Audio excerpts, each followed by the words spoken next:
Assalamu alaikum wa rahmatullahi wa barakatuh. Bismillahir Rahmanir Rahim.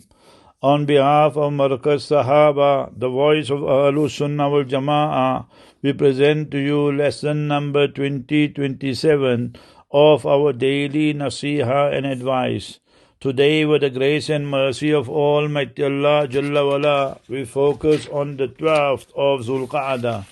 It was on the 12th of QA'DAH, the 16th year after the Hijrah, and that is during the time of Sayyidina Umar radiallahu ta'ala, and corresponding to the 7th of December 637, Jalula, the last fort of the Persians, that are the Faris, what is called Iran now, was conquered. After that, the Persians were defeated at Al-Madain. They fled to Jalula and dug a trench around the fort in preparation for the Muslim army. And the Muslim army, their leaders were Sayyidina Sa'd ibn Abi Waqqas radiallahu anhu, dispatched an army of 12,000 soldiers under the command of Sayyidina Hashim bin Utbah radiallahu anhu. Now imagine the Sayyidina Sa'd ibn Waqqas was, he states himself, Ana Thalisul Islam, I was the third male to embrace Islam.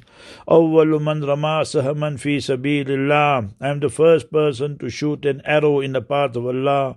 He is from Ashara Mubashara, the 10 Sahaba who sat in the one gathering and were given the glad tidings of Jannah. He is buried there in Baqi and not in China as people think. There I went myself to see it there in Guangzhou. If you read Arabic, is written Abu Sa'd ibn Abi Waqqas.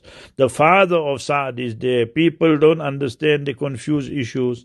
And thereafter, Sa'd ibn Waqqas played a leading role in conquering Iran, Iraq, all these areas here during the time of Sayyidina Umar bin Khattab radiallahu ta'ala an.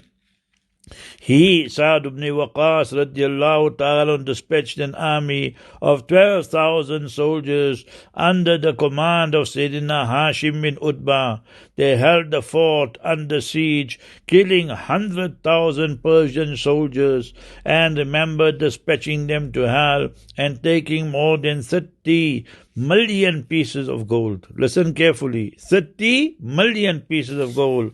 I tell you an interesting anecdote. 2013, when I was in Iran, now obviously that is 7-8 years ago. So when I was there, so I asked that person, the driver, so Zari his name, asked him that why you hate Sayyidina Umar radiallahu anhu. Hazrat Umar, why you hate him? He said he killed too many Persians.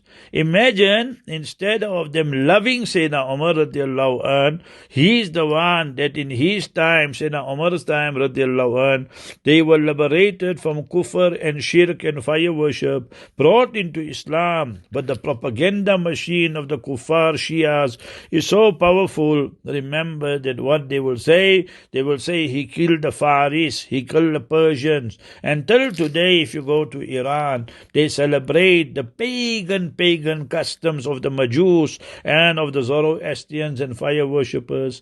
Remember that in a place there which I went, it was a Friday, Kashan. So there they built the shrine and the mazar of the person who murdered Sayyidina Umar radiallahu anhu. This is not hearsay, I saw it myself. And remember, Fayruz was his name, Abu Lu'lu al-Majusi, dispatched to Jahannam. But this so-called Islamic Republic filled with kufr, kafir republic they should call it. Remember that what they say, that Abu Lu'lu al-Majusi, and Abu Lu'lu is a person, shuja, is very brave and a hero and so forth. He did a great job by killing, murdering, martyring Sayyidina Umar. And people today want to say Shias, our brothers, Inna lillahi wa inna raji'un. May Almighty Allah protect us from the kufr and shirk of the Shias and their ilk. Ameen. Ya Rabbal Alameen. Assalamu alaikum wa rahmatullah.